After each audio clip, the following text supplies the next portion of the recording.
What is going on, guys? Welcome back to another video. It always feels weird when I haven't done one for about a week. Today we're going to be doing an income report. So if you are brand new to the channel, what I regularly do is I present to you all of my kind of ups and downs of a website that I use as a case study on this channel, and I give you all the intricacies, whether it be around traffic, earnings, or anything that I plan to apply to this website. I allow you to follow that journey and bring you through all of the ups and downs of that process. All right, so what we're going to be doing today is I'm going to be breaking down exactly how much the site is making, what type of traffic it's bringing in, also all the things that I've been working on currently, because I've been working on quite a lot with this website, which is why I haven't even posted in the last week. And I was ahead of schedule with YouTube, where I recorded like 8 videos ahead of time, and then now I'm back to square one where I'm recording this and I'm publishing it on the same day. So it's a bit hectic. Either way, we're going to get into this video. So as many of you know, I always have my handy dandy phone with all of my information. So what we're going to go through first of all is how many articles does the site currently have. So many of you know how old the site is and all of that, but I'll explain that if you haven't watched one of these videos before. So the site currently has 32 money articles. These are ones what are focused around reviews and best buy roundups. And then it has 76 informational pieces of content currently on the site. Now, over the last month, the site has brought in not that much traffic as much as I thought. I thought it was around 20,000 views, but it's actually a lot less than that. So what we're going to do is hop onto the computer. I'm going to give you a quick tutorial on exactly what's happening with the traffic. So let's get on there and then we'll hop back on camera. All right, so when we take a look at this, we can see that over the past month in September, the site only brought in 11,300 visitors, and unique page views, which is individuals, that was 10,000. So there's not that much more of a substantial amount of people going through across to different pages as there was before. And there's a reason for that, because I haven't properly set up the menu tabs, so the navigational bar. It's a bit up in the air at the moment because I'm making so many changes in regards to the permalinks and whatever else. So that's kind of expected. And then if we compare that to the previous month, so we'll just take a look at the previous period, we'll be able to see that it kind of stayed static over that period of time. So we can see that it only increased by 1% of page views from the month before in August, and then unique page views only increased by 3%, whilst the average time on page increased, maybe because I've been tweaking a lot of the articles and rewriting a lot of them and just improving the ones that are already within the top 10. But if we actually take a look at when I made the changes, you can see what's happened to the site over the past period of like this year. So the site was getting quite a lot of traffic per day, got up to like 30,000 visitors per month or whatever it was at that point. And then what happened is on the 10th of July, I made this change. And what I did is I changed the entire website. I completely changed the name, the whole thing, so every single page had to be redirected. From that point on, you can see that the site took a dive and it's kind of stayed static around that point. Now, on average, this can take around 180 days, according to Matt Cutts, which was the former search quality director over at Google. So he actually states that it takes about 180 days for these changes to happen when you 301 a entire website. So that's about 6 months, so I'm currently moving up quite steady. And what happened is when I switched to the new domain, it was like on a DA1. Since then, the site's now at a DA18, but I've actually been doing a few things that I'll explain in the rest of this video to improve the authority of the site and really help things to snowball and grow quite quickly. All right, so how old is the site? Because I showed you obviously from the beginning of 2020, but that's not actually the genesis of when this site began. So the site is around 25 months old, so it's a very old site. This is the first website that I ever built when I came into online. And honestly, when I started, it was completely all over the place. I was following this person's advice and that person's advice, and I was doing all different types of content. And some of the content that I look back, what was written back then, is absolutely terrible. But it did start to grow and make an income. So sometimes even if you don't know everything, you still need to go and continue and give it a go, because the worst that can happen is you learn from it and you improve over time, but if you don't start, there's no way of improving. So how many pieces of content have been added over the previous month? So over September, my goal was to add 4 pieces of content per week. So we're talking about 16 pieces of content per month. Now, I wasn't able to stick to that. I never stuck to it in August or July or any of the other months as well. So I'm managing a few websites, as you guys know, and I also obviously try and manage like YouTube and all of these different things. So it can get a bit overwhelming sometimes. But But I added 7 pieces of content. Now, there's a reason why I never added that much content, because to be honest, I was putting a lot of work in. I made a transition. I used to use AAWP, and I'm now using Lasso. So many of you may have heard of Lasso, you might not have. What this does is it basically pulls in information from Amazon's API and displays it in a table, just like AAWP does. But the difference is this one's highly customizable. So you don't have to actually just do it with Amazon. You can do it with like Chewy, Walmart, or absolutely any affiliate program that you want, you know, so there's no limit. And what it allows you to do is have these really nice boxes where you can actually promote 2 different vendors on one chart. So you know, when you go to like wirecutter.com and you see those 2 buttons, well, that's what this allows you to do. And you can select like this one's the best for that and give it different labels and all that fancy stuff. So I've been making quite a lot of transition there. One other thing that I've been doing is all of these pieces of content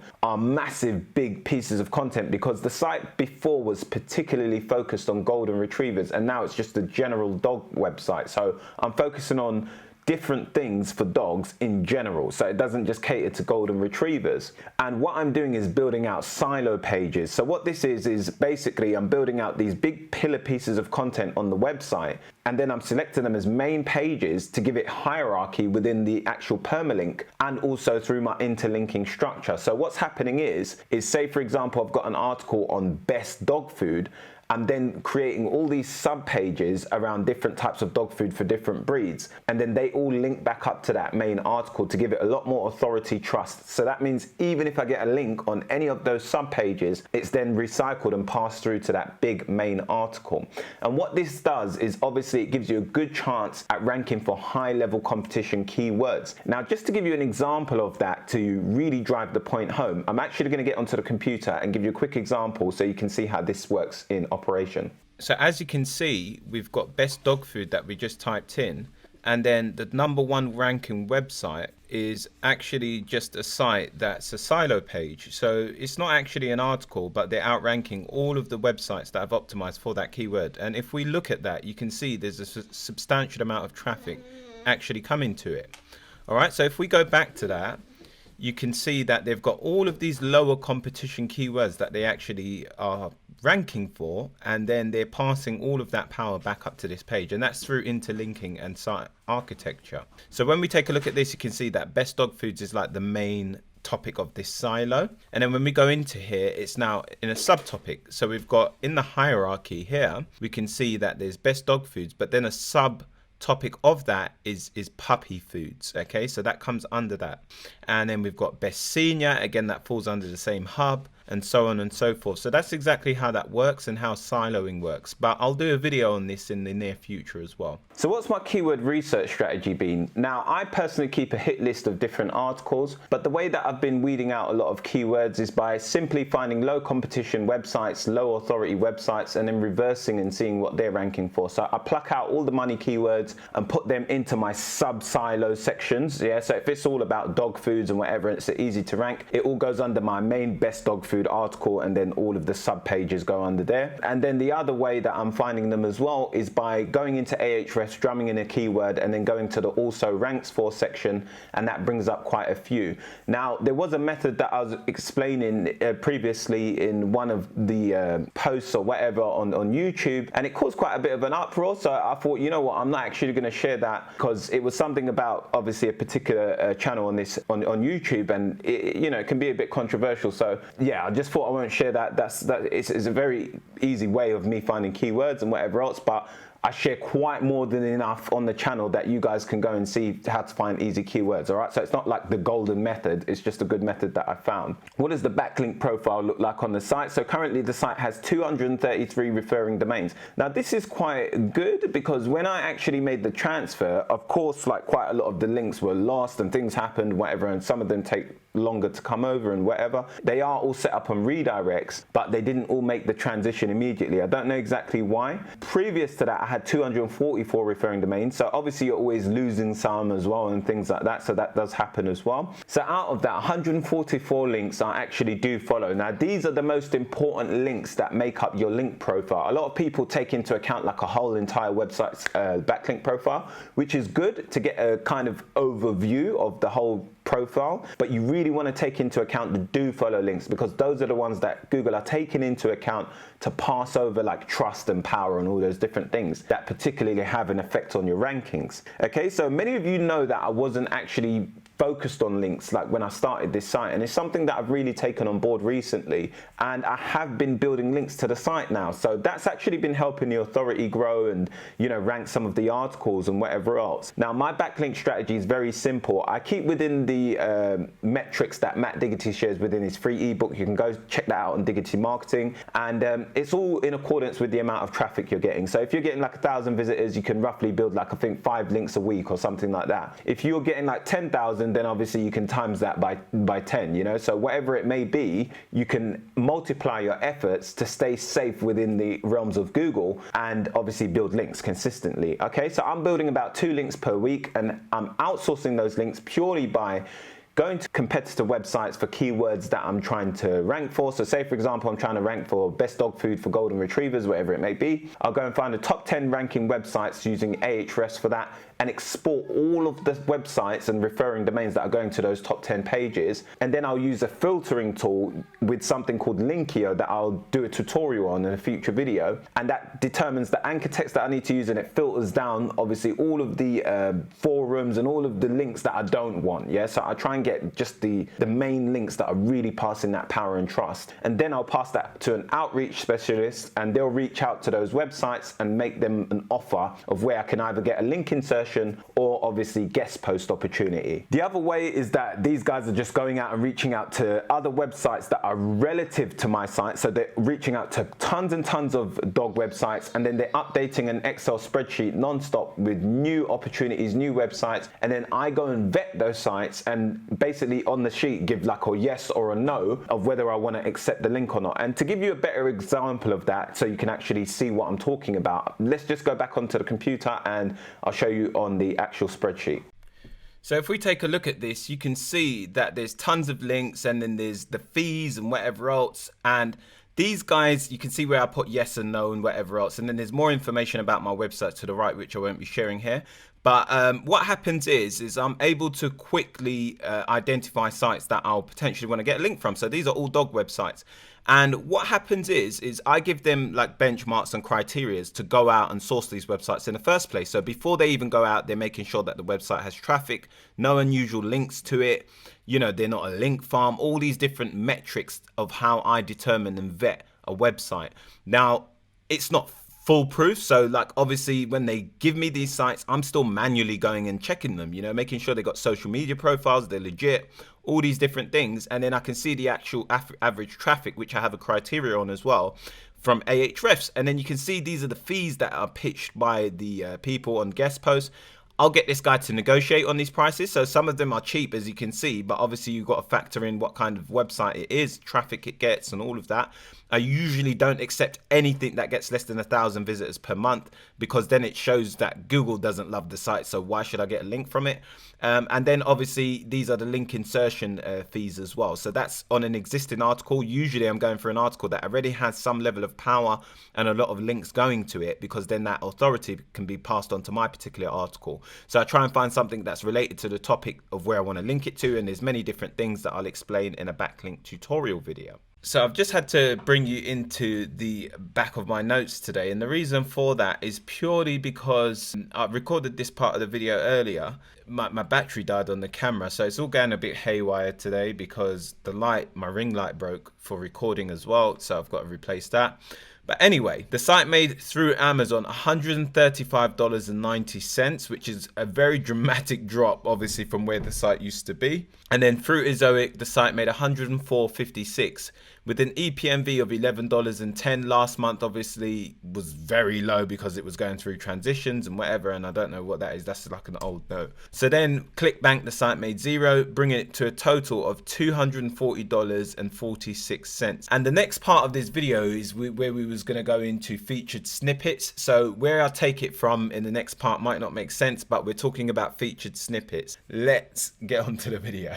So you need to go and see what websites are doing, and the way you can quickly find that is by going on to Ahrefs and then basically looking at all of your different keywords, and you can set a filter to featured snippet. So it will pull out all of your keywords that you're currently ranking for, and you can set that to, like, I don't know, positions 2 to positions 20 or something like that, because you can get featured snippets from as far back as position 20.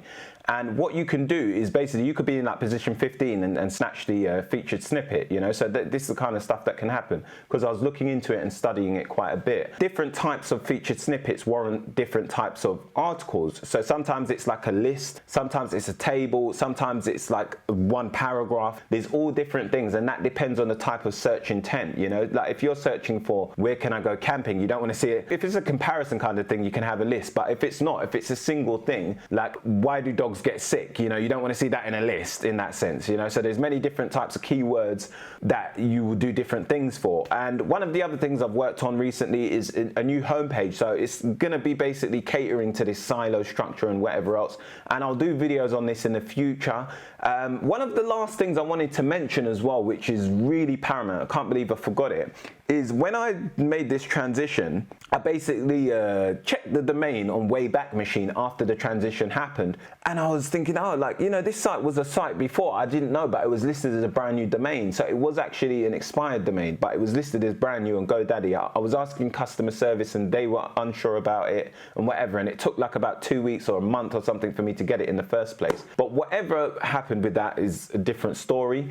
In the end, after I made the transition, all of my pre-existing content then came over to the new one and started showing up within the top 100. Obviously not where it was before, because Google needs to recrawl it and pull it back up again, and it might not ever get back to where it was, who knows, you know, there's different factors that determine all this. What happened is any other article that I wrote that was new, and I was trying to test out these new low competition keywords that were informational based, so you know, like these question keywords and whatever, I couldn't rank it. And I was thinking, okay, they're optimized, I know they're low competition because I'm very good at keyword research, but it's not happening, like, so they just wouldn't show up. And I must have published about a good 4 or 5 pieces of content to test, and it just wouldn't show up. I was thinking, what is going on? There's something heavily wrong with this website. And what happened is I didn't realize that there's something called topical relevancy. So I already knew of it, but I had not looked into it. And what happened is I thought, okay, let me conduct a test and see if I write something about golden retrievers, because I'm established as an authority within that on that topic. Did it immediately position 17 within like 10 or 20 minutes of publishing, you know, so straight away as soon as I published, it showed up like position 17. So that gave me confirmation that there was nothing wrong with the site. It just was that I wasn't seen as an authority to talk about dog stuff in general. So I was targeting, like, you know, one of the keywords I'll tell you for free was, how much does a Pomeranian cost? I wouldn't show up for it. I was thinking, that's such an easy keyword, you know? And what happened is, it's not that easy, but it's relatively easy in comparison to the site's authority and whatever. So then eventually I'm now ranking for these keywords. So I don't know what position I'm in exactly for you to go and search the site, but I'm within like the top 20, I believe, now for that keyword. So all of those other articles that I had previously optimized and were just about general dog stuff, like not golden retrievers, they are all now ranking within like the top 80 on Google. So they're all basically being indexed, you know. So they were indexed before, but they weren't showing up. And a really cool way that I found how to find if your site's even being crawled or your page, because sometimes you submit in Search Console, but you're just not showing up in the actual index, unless you do site colon search and you see it there, but then you think, okay, but where is it when I manually search it? Well, what I do is if you go to Search Console and you check your impressions, then you'll be able to see if Google has even just somewhat picked it up in some way, or if it gives you an average ranking position that shows you, okay, you're like 146 or you're 150 or you're 300 and whatever, and that gives you an expanded view of where that article could be. If it's anywhere and it's giving you any numbers, that means Google has already seen it, they understand it's there, and it's just time, you know. So if you've done all the right things and all the good practice, general practice SEO things, it's just time before it's going to come up, yeah, okay? That's it for now anyway. So I hope you enjoyed this video. If you did, then make sure to smash that like button. If you are brand new, then make sure to subscribe. And as always, if you have any questions, then just leave them below. As I said, I'm going to continue to share this site as a case study. I truly believe that the earnings are going to substantially grow. Like, I wouldn't be, I've spent over $4,000 on the site now. I think it's coming up to $5,000 in the last like 3.5 months. So I definitely believe it's going to work, and I can see it's going to work. It's just time. So coming into next year, it's going to be really interesting to actually watch this grow. All right, so I'll leave it to you, and I'll see you in the next one. Peace.